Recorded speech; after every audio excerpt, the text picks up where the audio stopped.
दोस्तों, तेजस का क्रैश होना बहुत सारे सवाल खड़े कर गया है।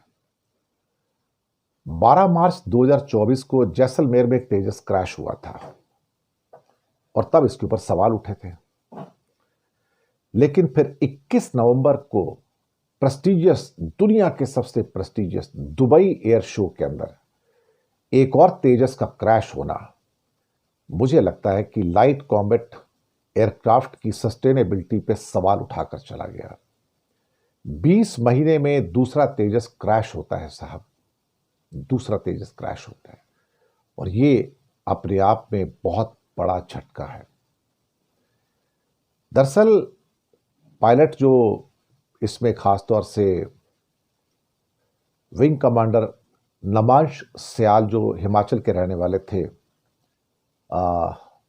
उनकी भी मौत हो गई इस हादसे के अंदर, वो भी शहीद हो गए। जब वो मैनवर कर रहे थे तेजस को दुबई के अल मखतूम एयरपोर्ट के ऊपर, जहां दुबई एयर शो चल रहा था, तो वो शायद फिर किसकी गलती है अब ये तो पता नहीं है कि ये किसकी गलती से क्रैश हुआ है। अब ये तो कोर्ट ऑफ इंक्वायरी के बाद पता लगेगा। लेकिन दुबई एयर शो में हमारे तेजस का गिरना एक किस्म से वहां पर जो 10 देशों के रिप्रेजेंटेटिव जो आए हुए थे, जो देख रहे थे, उनके सामने हमारी जो प्रेस्टीज है उसको धक्का लगा है।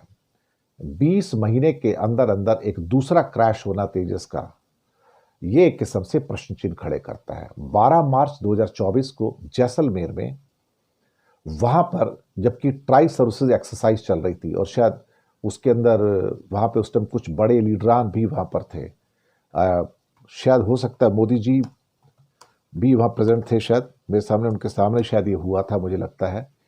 और तो पहला क्रैश तब हुआ जब मोदी जी देख रहे थे मार्च के अंदर। दूसरा अब दुबई एयर शो के अंदर ही क्रैश हुआ है। इससे बुरा हो नहीं सकता था जब दुनिया के कई देश भारत के तेजस का करिश्मा देखने के लिए आए थे वहां पर, और सामने अपनी आंखों के उन्होंने तेजस को मैनवरिंग करते हुए देखा और फिर क्रैश होते देखा, तो शायद उनके मन में तेजस को खरीदने के जो ख्वाब होंगे वो भी टूट गए होंगे। कहीं ना कहीं इस बात का एहसास तो होना शुरू हो गया कि क्या तेजस के अंदर कोई कमी है, क्या तेजस एक दूसरा MiG-21 तो ही बनने जा रहा है। अगर 20 महीने के अंदर अंदर एक brand new aircraft with brand new GE engine, brand new avionics अगर सस्टेन नहीं कर पा रहा है और पैरामीटर्स के ऊपर सही नहीं उतर पा रहा है, तो फिर सवाल तो उठेंगे कि क्या तेजस वास्तव में 4.5 जनरेशन का राइट एयरक्राफ्ट है। क्योंकि राफेल भी तो 4.5 जनरेशन है। अगर 4.5 जनरेशन का राफेल और 4.5 जनरेशन का तेजस दोनों को कंपेयर किया जाए, तो तेजस तो राफेल के सामने कहीं ठहरता ही नहीं है। It's unmatched thing. आप इसे क्या कह सकते हैं कि apples can't be compared with the oranges. तो तेजस को आप राफेल से कंपेयर नहीं कर सकते।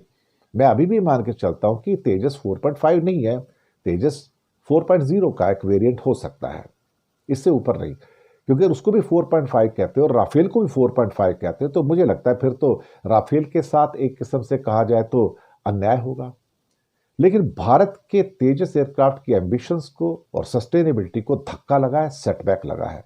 दुनिया के सामने दुबई एयर शो के अंदर इसका क्रैश होना एक बुरा संदेश है।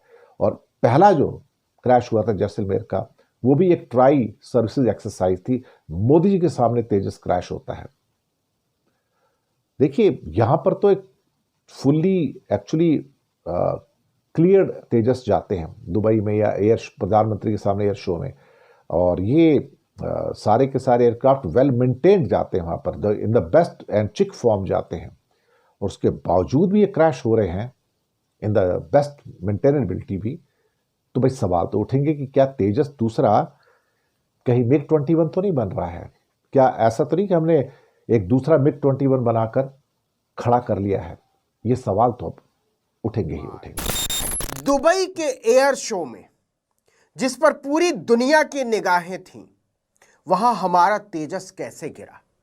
हजारों लोगों के सामने भारतीय वायुसेना का फाइटर जेट तेजस हवा में कलाबाजियां खाता हुआ नीचे आ गया। गिरते हुए उसमें भयानक आग लग गई। कुछ देर तक वो घिसटता रहा और फिर खाक हो गया। इसे उड़ा रहे भारतीय वायुसेना के पायलट को निकलने तक का मौका नहीं मिला। इस हादसे में वो शहीद हो गया। यह सिर्फ एक लड़ाकू विमान का गिरना नहीं है, भारतीय रक्षा उद्योग की साख का गिरना है। नरेंद्र मोदी ने तेजस को रक्षा व्यापार का अहम हिस्सा बताते हुए कहा था कि यह विमान भारत की संभावनाओं को दर्शाता है। वो संभावनाएं क्रैश हो चुकी हैं, क्योंकि तेजस किसी युद्ध में नहीं गिरा है, किसी विषम परिस्थिति में भी नहीं गिरा है। साफ और खुले आसमान से नीचे गिरा है तेजस, वो भी एक डेमो में, यानी प्रदर्शनी में। भारतीय समय के अनुसार लगभग 3:30 बजे अल मक्तूम एयरपोर्ट पर तेजस डेमो फ्लाइट ने उड़ान भरी।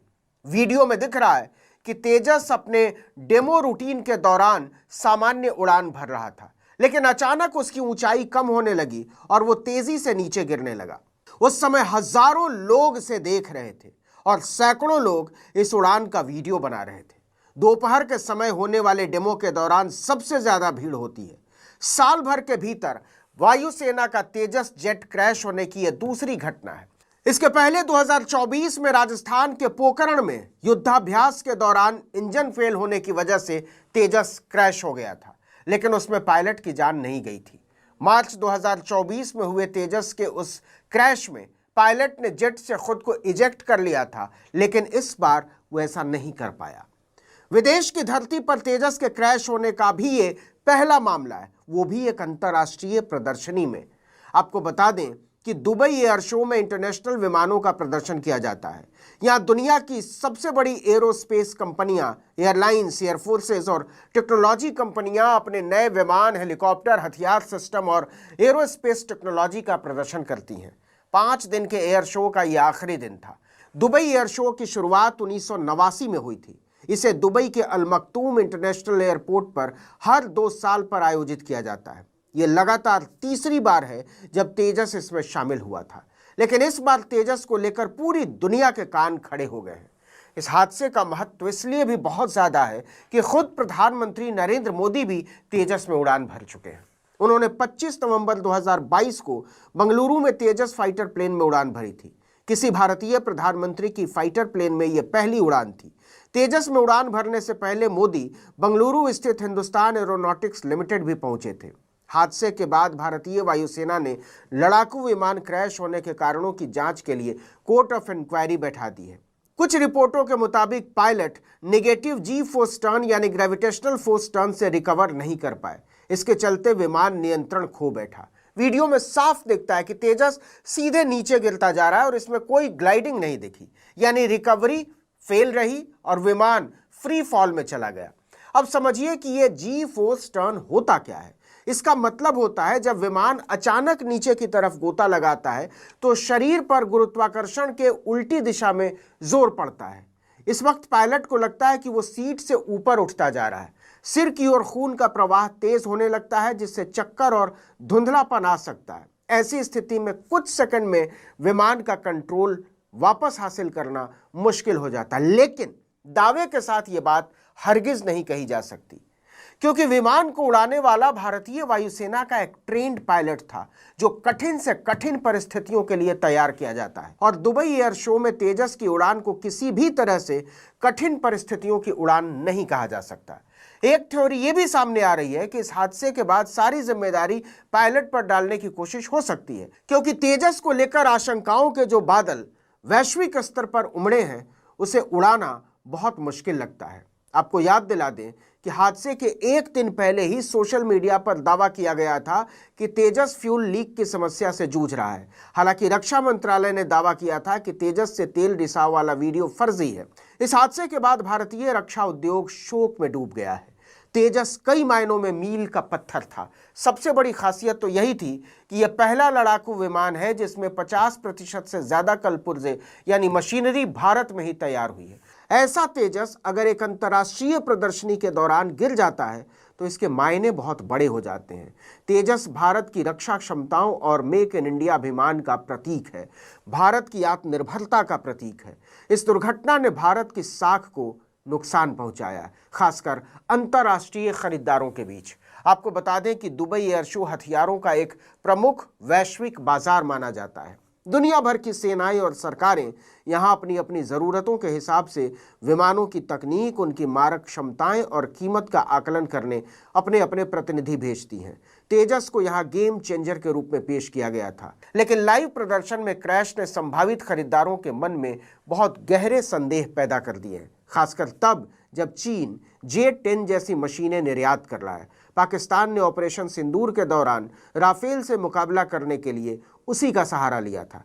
कुछ विश्लेषकों का मानना है कि मनूवर के दौरान तेजस का इंजन या एवियोनिक्स फेलियर हो सकता है, लेकिन इससे इसकी क्षमताओं को लेकर उठे सवाल तत्काल खत्म नहीं होंगे। तेजस का इंजन बनाने वाली कंपनी GE ने जांच में सहयोग की पेशकश की है। पूरी दुनिया में इस क्रैश की व्यापक कवरेज हुई है। रॉयटर्स, अल जजीरा, न्यूयॉर्क टाइम्स और AFP जैसे मीडिया घरानों ने इसे भारत के आधुनिकीकरण प्रयासों को गंभीर झटका बताया है। देखना होगा कि जांच में क्या निकल कर आता है, लेकिन इसमें कोई संदेह नहीं है कि तेजस का दुबई में हजारों लोगों के सामने यूं लहराते हुए गिरना और फिर आग के गोले में तब्दील हो जाना भारतीय शक्तिबोध को करारा झटका है। अगर इसमें हमारी वायुसेना का एक बहादुर पायलट शहीद न होता तो दुख कुछ कम होता। इसकी भरपाई नहीं हो सकती।